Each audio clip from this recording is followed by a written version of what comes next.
Hello, welcome to Country Stitchers. I'm Liz. Hi, I'm Deb.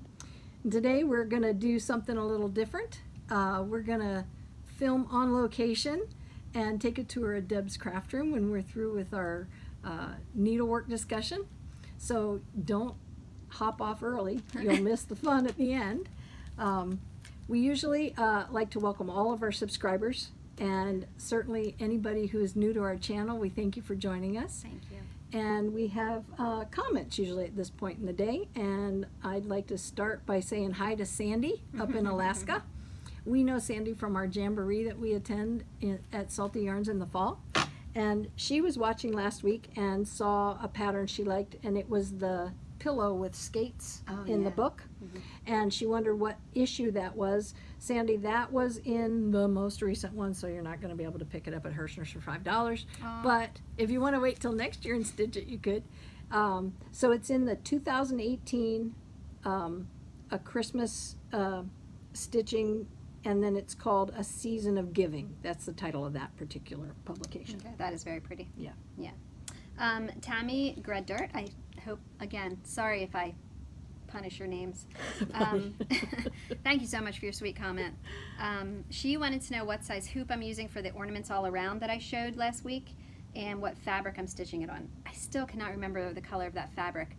The hoop size is 17 inches, and that way you can fit the entire design in without having to move it. But I did find, we had talked about this fabric, I don't know, a week or two ago, Doubloon. I had recently bought it, and I looked at it next to what I'm stitching it on the ornaments all around, and it's very similar. The modeling in it is really close to the other one. The other one has a tiny bit of an orange hue to it. This one doesn't, but oh, the colors, I mean, this would be perfect if you wanted to stitch it on Doubloon. That would look really, really good. I am using all the called for colors. It's DMC. And that's spelled D-U-B-L-O-O-N, because it's difficult to, I know, to look up. because the first time I looked at it, what did I call it? Dublin. I called it Dublin. Yeah. Yeah, it's Doubloon. Okay, so yeah, I'm sorry about that. I'm not sure what I'm stitching it on, but this would look really beautiful with that. I think what happened is I had a big piece of fabric when we were looking at that pattern, and I think we split that piece that time, and I don't even know if I even had the name of it then. I don't know. I had a comment from Sandra Durkee. Hi to Sandra. She's stitching the round robin with us, and she asked about the matchbox that had the little sledding people on it.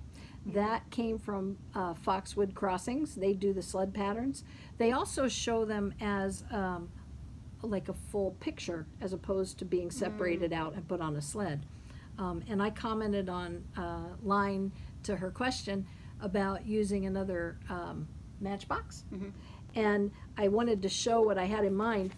If you use the large size wooden box, you could almost do the whole thing as a gift for somebody who likes fires in the wintertime. That'd be a really cute gift, as opposed to just to accompany to a candle. So Yeah. had that idea. So thanks, Sandra. Yeah, that's a great idea. Oh, I also wanted to say that Liberty Buckeye? Yes. I can't read my writing. She has the ornaments all around, and she wants to know what thread I use to stitch on my beads. I actually just use the DMC. Whatever color bead it is, I use that color DMC. I haven't sold you on the invisible thread yet. I have it. I'm not sold on it. Yeah. Because it's slippy. Mhm. And I don't know, I use the DMC. Yeah. So I match it up to the bead, and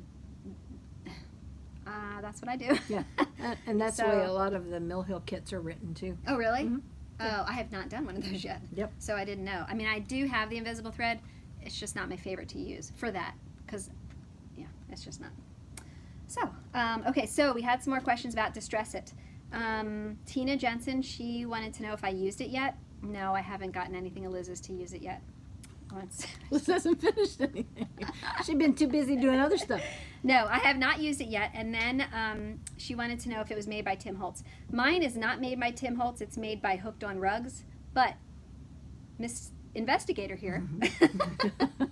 Private eye. Yeah.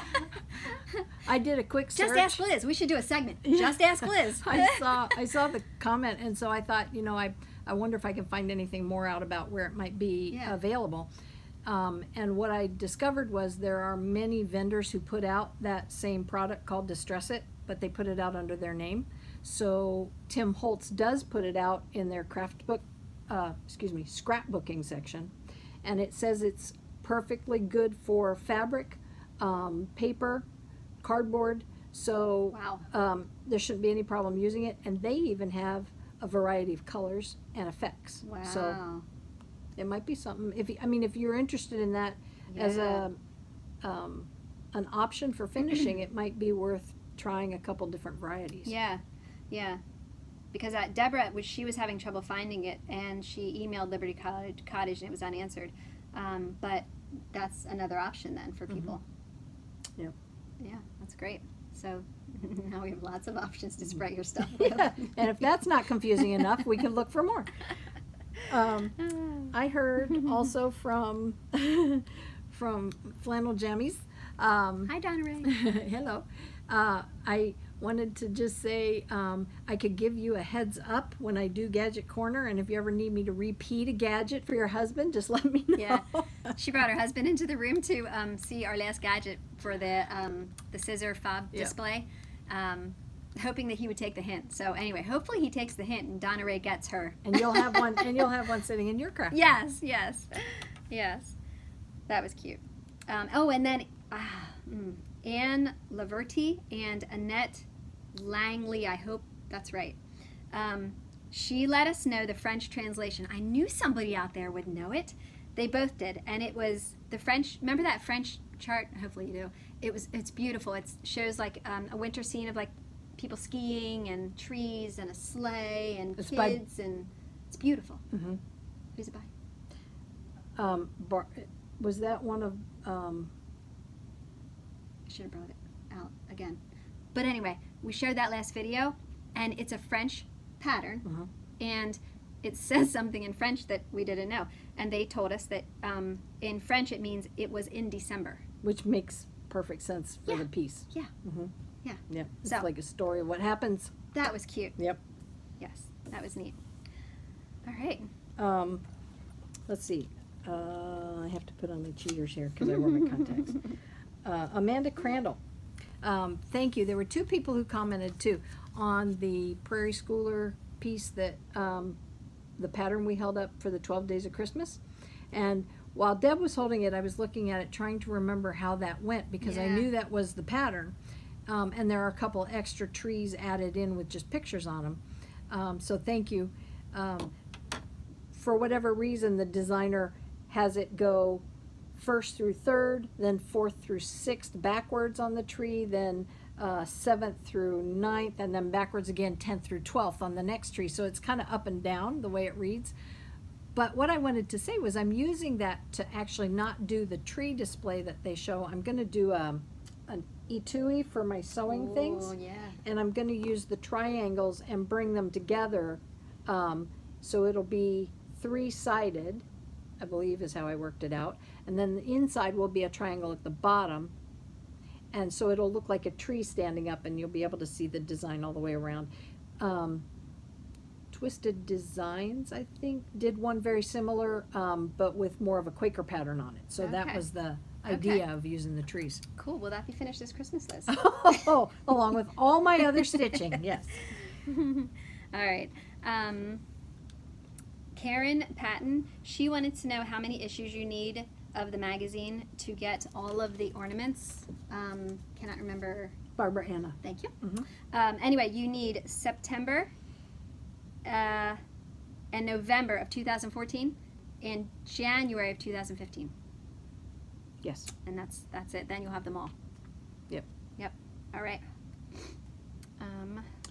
I heard also Seems So Vintage. I like that. That's neat. Yeah, that is a neat name. Yeah. Was looking at our Merry Christmas Quaker that Deb commented you could leave the Merry Christmas off and have it be in a different color. It'd be a pretty Quaker piece. Mm-hmm. I got out the door this morning without grabbing that pattern to check it. So what I'll do is I will make a note in your comment, a reply to that, giving you the actual designer's name, Okay. because I don't recall who it Okay. was.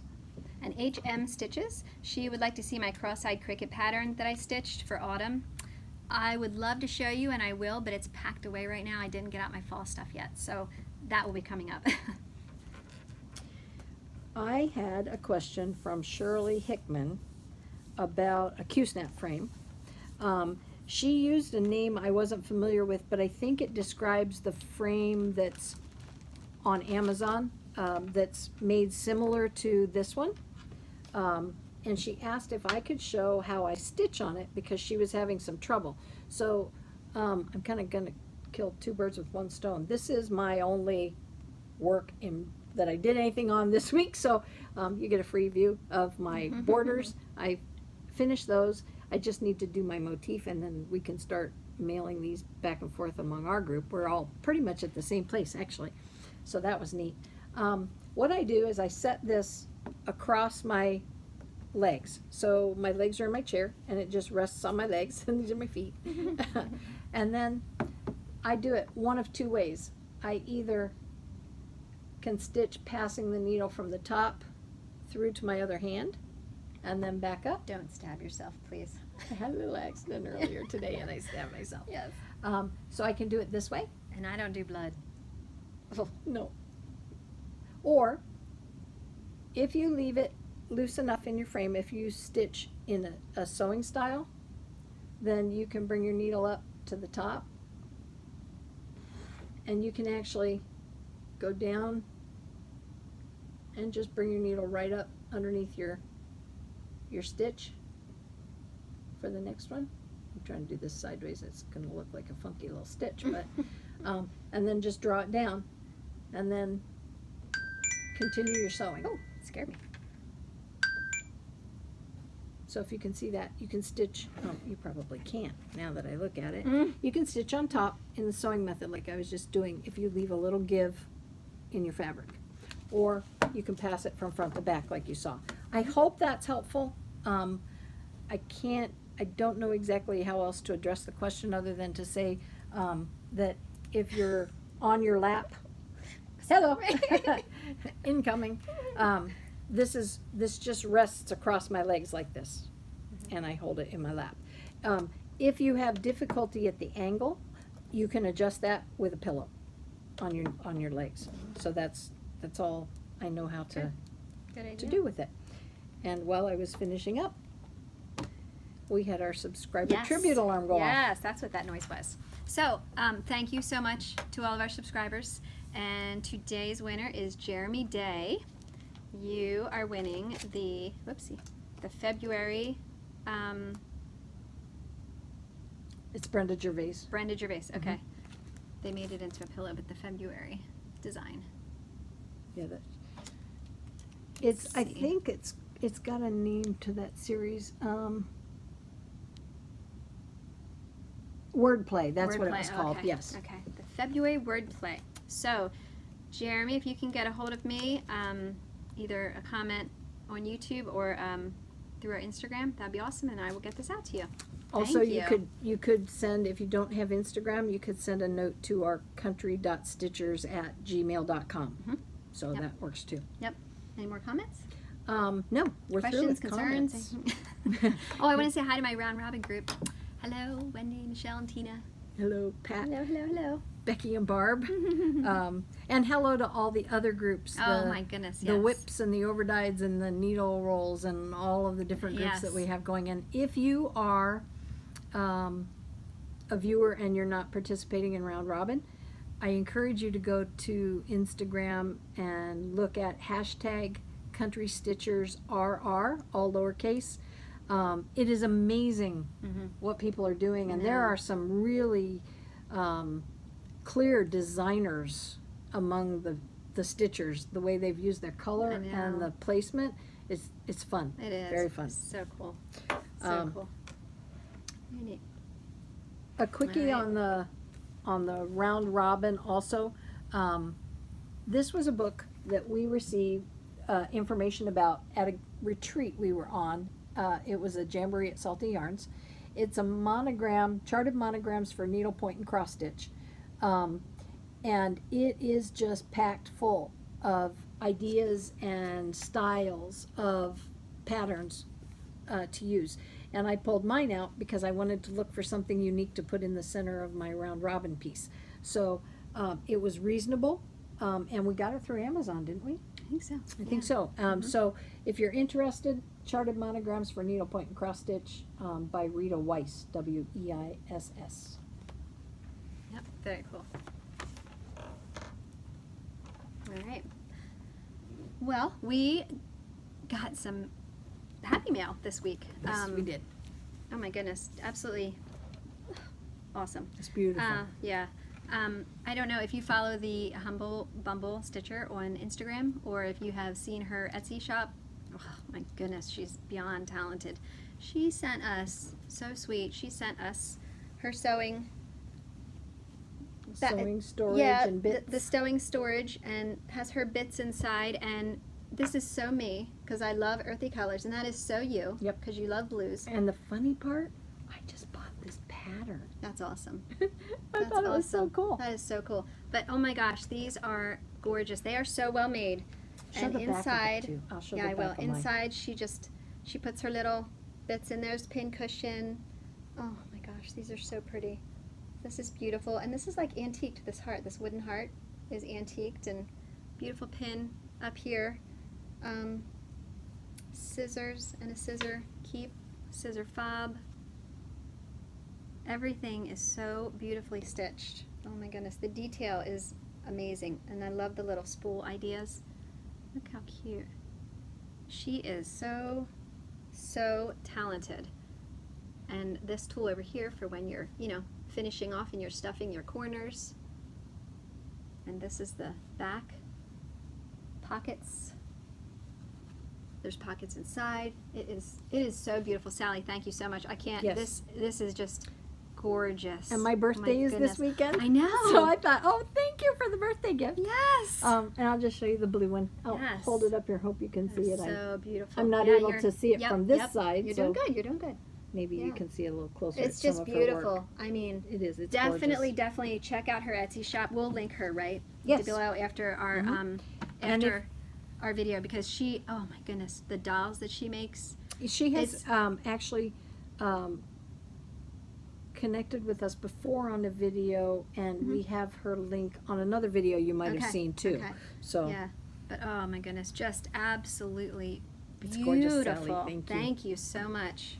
Oh my goodness, detail is amazing. it is absolutely beautiful Oh my goodness. and very unique. Yes. Unique Q. Yeah. All right.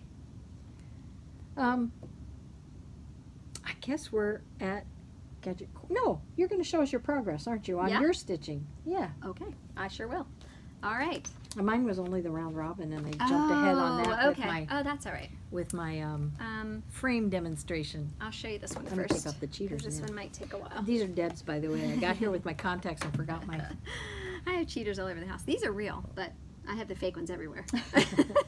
So I've been working a lot on my the Cricut collection, the free range. So that's the picture of As opposed to the toll range. There you go. This is adorable. The carrot, yeah, that is really pretty. So I have changed a lot. So I wanted to go over my changes and show you what I've done. I wanted to, when I stitched this, I wanted my chickens to actually look like my chickens. So, I will be disappointed if you do not give their names. oh, okay. So give their names. Okay, all right. So, oh, and also, shoot, I meant to read again, like, what they are. Anyway, the fabric that it's on is 30 count iced cappuccino. So here is my progress so far. I still have a sapling tree to do here with the leaves, and then I have the fresh to put up top here. This guy here are we have two of these, and it's Thelma and Louise, and they're all black feathers, but in the sunlight their feathers take on an iridescent green, and so I hope that's coming across, but I actually did get that effect pretty good on there. I was really happy with how that turned out. And I also do some extra stitches here around their little feather butt bottom to make it look more like feathers. I have them standing in grass.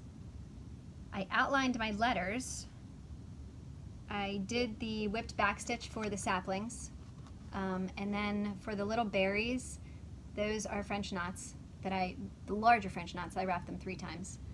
I made this nest because it was only supposed to be a few cross stitches there, but I just built that nest. I'll show you the colors I used, but I just built it with 3 different colors, just haphazard straight stitches here, there, and everywhere. And then I changed the colors of this guy here, or girl. Now I don't have a chicken like this, but I found one on Instagram of someone's farm that I follow, and I really liked their chicken, and so I made her that way. She's laying in her nest, and her little fuzzy tail is sticking up. And then we have a couple of these. Well, no, we only have one. This is Donald. Yes, I know it's a boy's name, but McKenna named her. So that's Donald, and I will tell you what colors I used for her. And then we have Rocky and Shelby over here. I'm so sorry, I had the chicken names and I did not write them down again. I think the black one is a black Australoper, or however you say that, and this is a golden laced Wyandotte, or I'm sure I'm saying it wrong. And I can't remember Rocky and Shelby. But anyway, that's how the changes that I made. So this chicken here, when you look at them, they really do look like alternate kind of black with white edges on their feathers, or like a gray. So for Liz, could you mind holding this right like this? I just want to hold the colors up. Okay, so for this chicken here on the end, oh, there's our turkey clock. I used Weeks Dye Works Onyx and Weeks and Gentle Art Barn Gray. I used 1 strand of each of these to get that look, and then just the regular gray in here is the barn gray. So that's how I made that chicken. Then for the golden laced Wyandotte, I'm sure I'm saying it wrong, I used Cinnamon Toast from Weeks Dye Works, and then I used, for the lighter areas on the chicken, DMC 3046, that color. And then I did some back stitch to make it look like some feathers and give it some definition, and that was DMC 3371.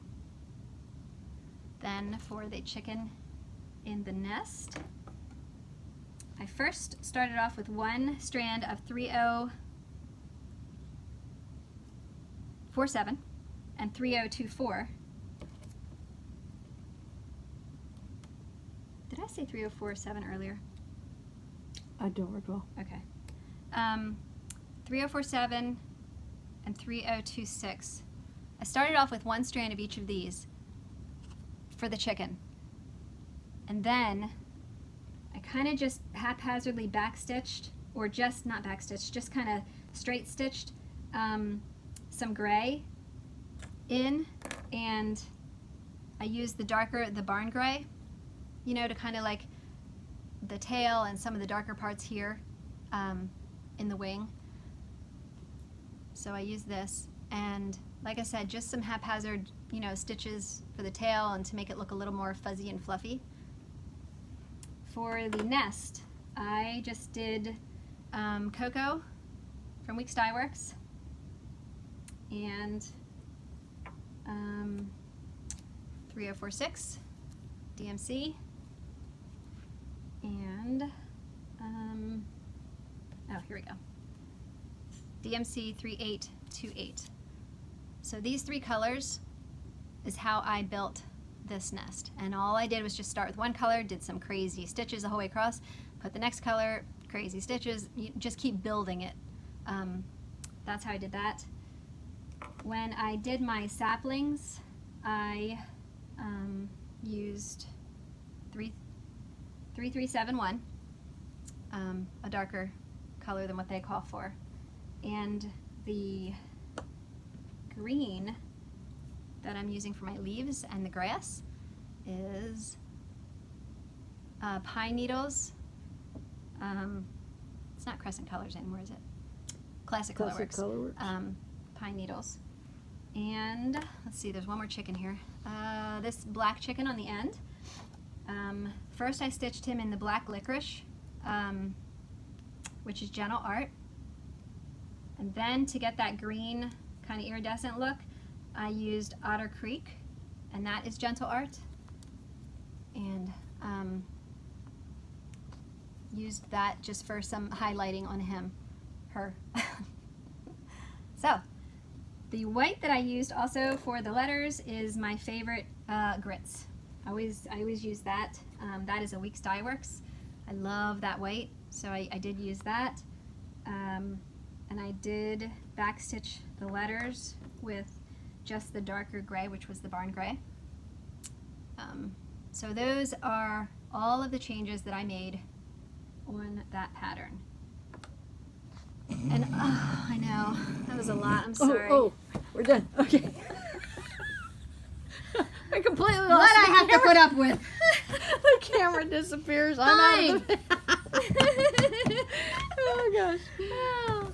Yeah. While you were talking, I was Sorry. looking at my notes and I realized I forgot to tell Sandra Stitches that I missed bringing in the perforated frame. She wanted to see the larger sized frame I use for my perforated paper. So Yes. not to take away from our fresh eggs, but I saw They're that not while fresh anymore. They were fresh a long time ago, but they're not. saw that while I was waiting down here. So, Sandra, I will bring that next week. I got out the door without it. Sometimes when I cart everything and just forget and leave stuff behind, and that was one of them. Okie dokie. And then I did a little bit more work on my Turkey Bay, Plum Street sampler, because I'm ready for fall. And I haven't had summer yet. You better get to it. I know. So I did a little bit more work on that. I am using the called for colors. I'm only using one strand of floss, and I am using satin stitches around the border. That was quick. I didn't change very much of that. No. Oh no. wait, I did change the fabric. My fabric Yeah, we used a is different fabric. called Winter's Brew, and it's 36 count. So And we're stitching with one thread on that one. I am, yes. Yeah, well, we Are both you? are. Yeah, we're both doing the same size. Okay. Well, do you mean over one thread or with one thread? One thread. Yeah, I'm stitching with one thread over two. Mhm. Oh, okay. All right. Yeah. Okay. Yep. That's the one we started together down at Salty Yarns. Yep. Jinx. Little. All Okay. right. Well, Gadget Corner today is a twofer. And the reason for that is I was getting ready to come over here today and I had something that I used to put my jewelry on and I thought, ooh, that's a cool gadget. I don't know if any of you have seen these, but I have had this for a long time. It's nothing but a clip attached, screwed to the end of a little bar, but if you're trying to put on your own bracelet or your own necklace and you can't do it one-handed and your husband or your significant other isn't around to help you, you put one half of it in your clip, you hold it in the palm of your hand, you turn it over, you bring the other one up and you snap it together and you're done. Cool. Instant necklace, bracelet.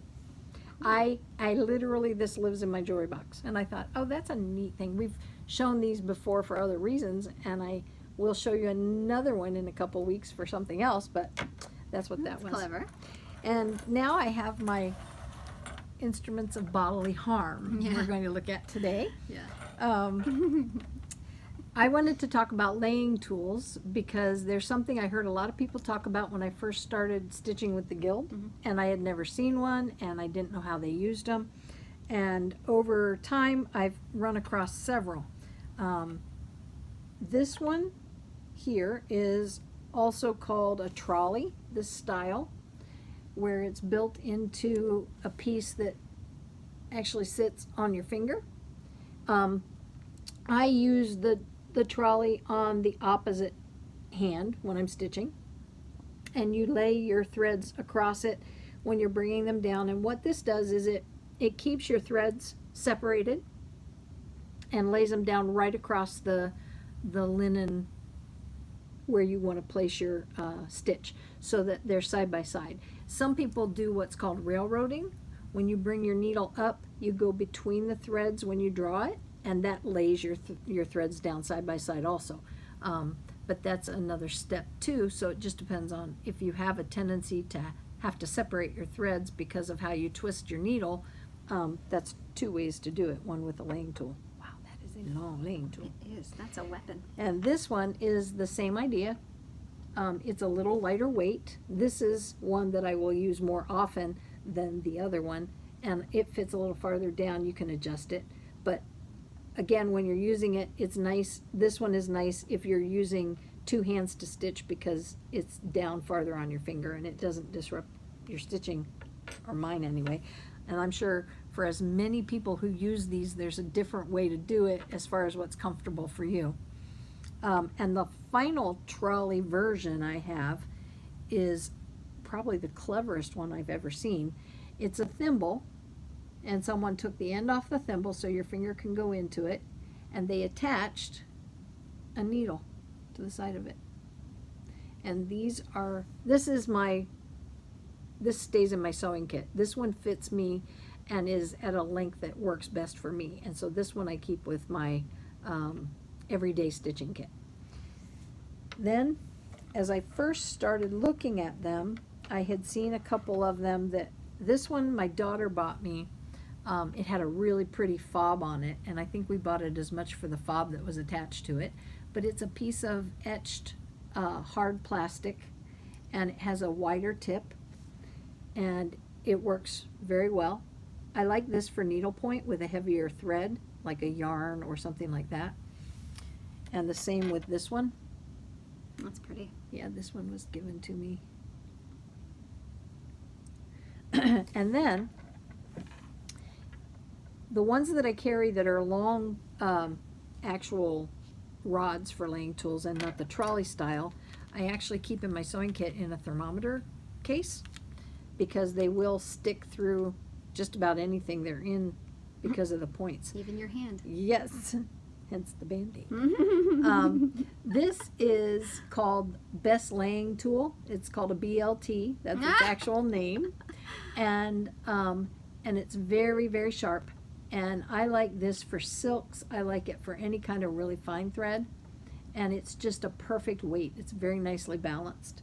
But because of that tip, you can see why I keep it in this thermometer case. Look, who am I? Edward Needlehands. Yeah, Edward Needlehands. Yeah. Or Freddy Krueger. Oh, yes. And then this is actually a scrimshaw needle, used more like a bodkin, but it had the perfect point on it for a laying tool.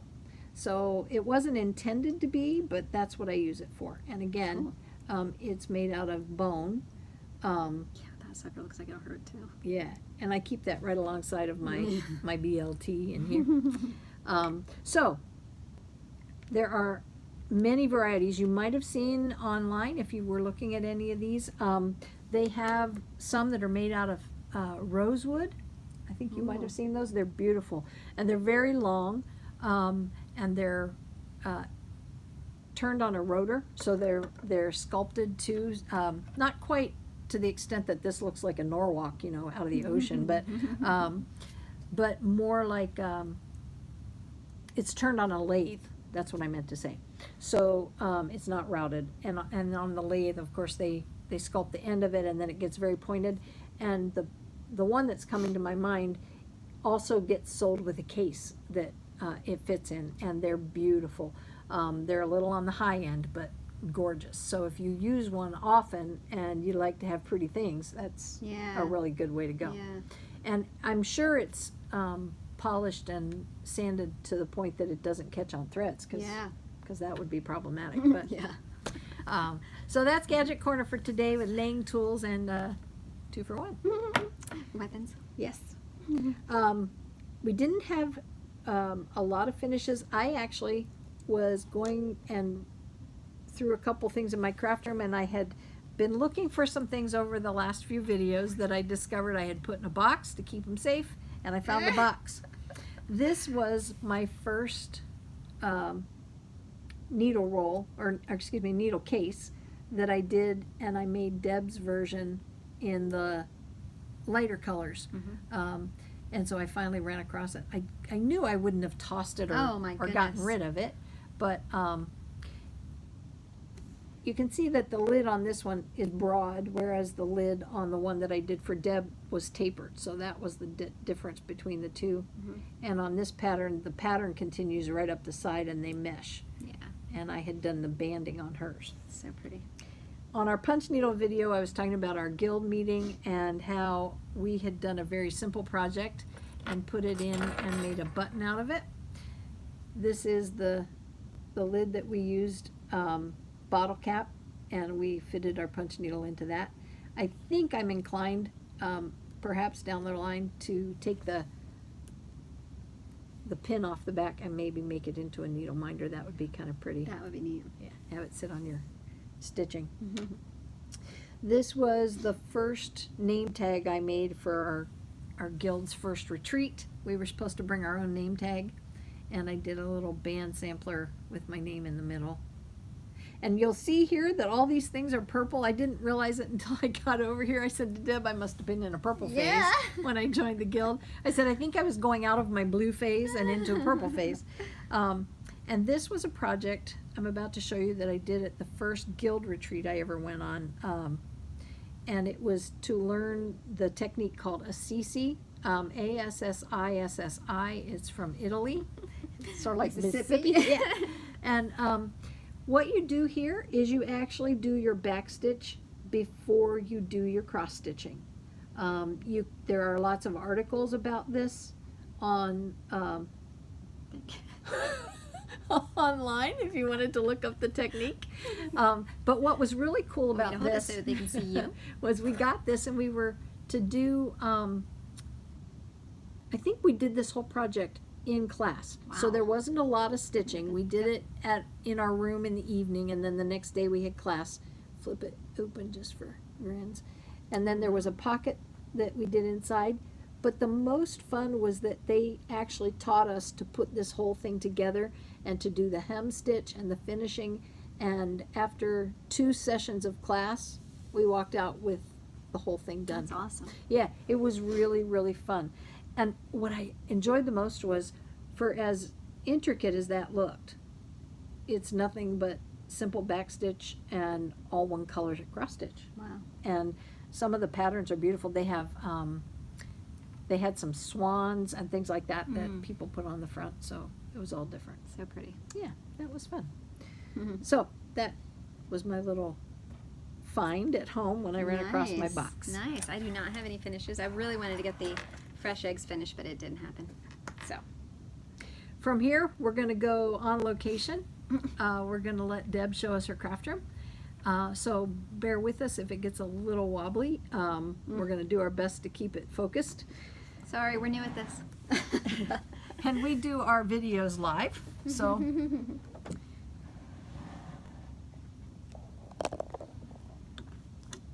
All right.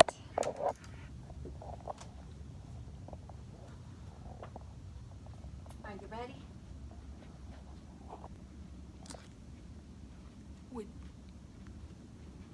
All right. This is the room we usually film in. Come on in. So Matthew built all of this for me. This was just one big giant room.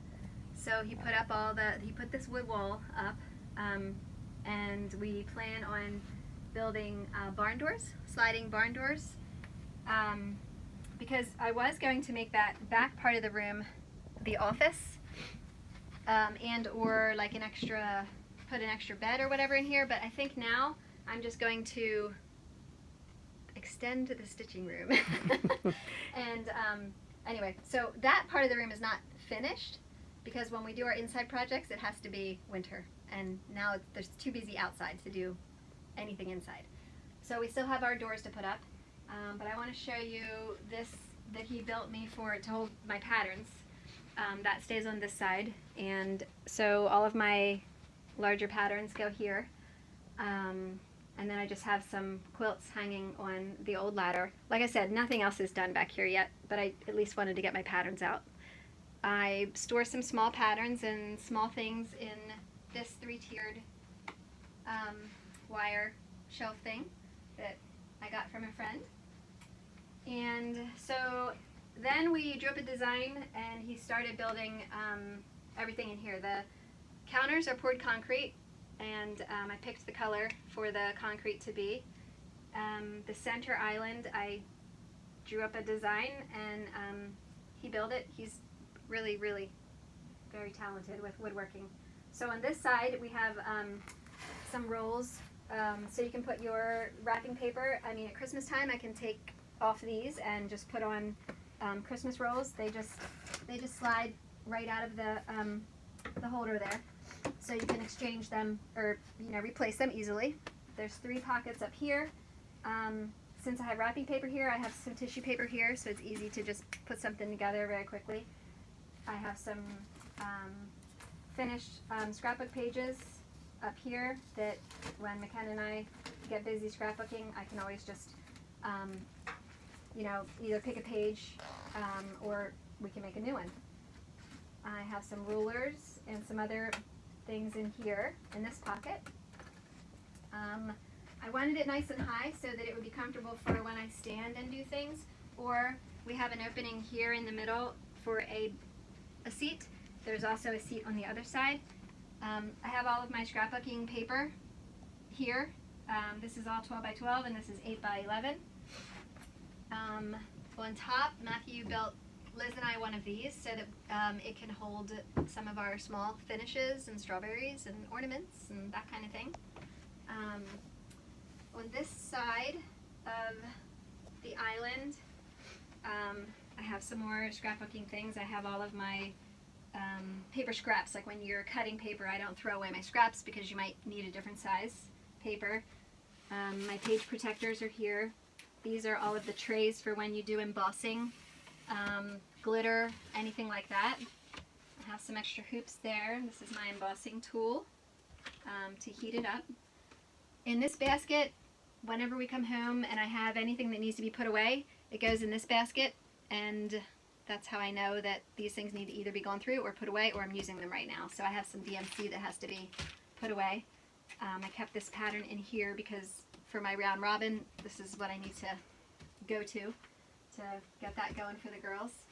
I have my paper cutter here and my mat over here. So usually I'll do most of my finishing little smaller projects over here, cutting and gluing and all that good stuff.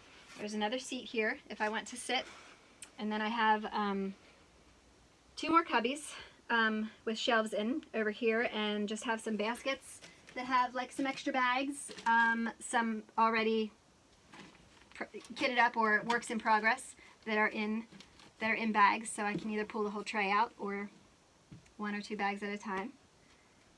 I have some markers up here, my glue, paintbrushes, anything that I might need to get to, and then right behind me we have the counter and all the cabinets below. So I have like extra frames in here and finishing things in here, extra scrapbook things in here, adhesive. In these cabinets I have a lot of stamps because I was a Stampin' Up! Consultant and I taught scrapbook classes and all kinds of stuff for quite a few years, so I have tons of stamps.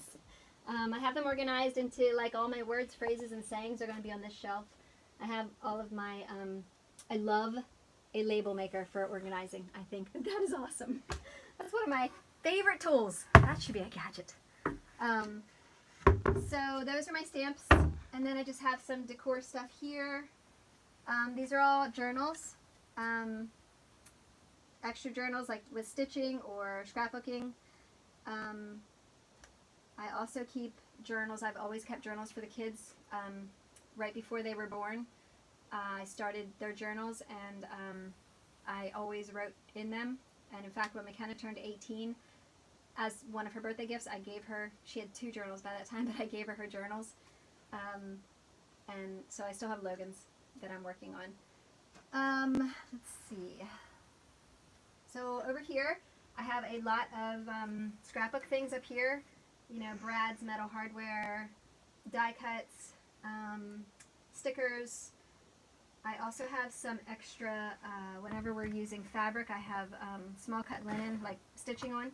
So if it's just little small pieces that you might need for ornaments, that's in this drawer. Small cut even weave is here. Large count Ada is here.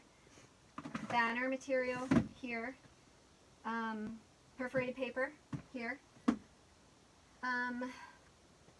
Here is how I store my floss. My DMC is wrapped on bobbins.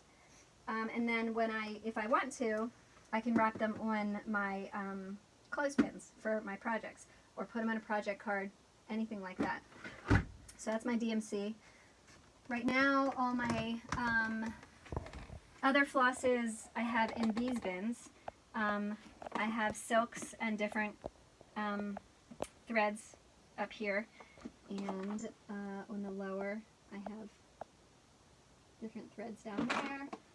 I have my Weeks Dye Works in this box, Classic Color Works in this box, and then some wool thread in the bottom box. So that's how I separate those. I have my cutting system for scrapbooking, chipboard pieces, you know, everything's labeled so that either I or the kids or Liz, when she comes over and I'm not here, have at it. Over here I have some more pens and ribbon, glue, adhesive, daubers. That's what these little things are called for when you scrapbook and you can make pretty little edges to things. I have my chalks for scrapbooking, glue guns in there. I have all of my stamp pads over here with extra ink to ink your pads, so you don't have to buy new pads. You just add the ink whenever they get dry.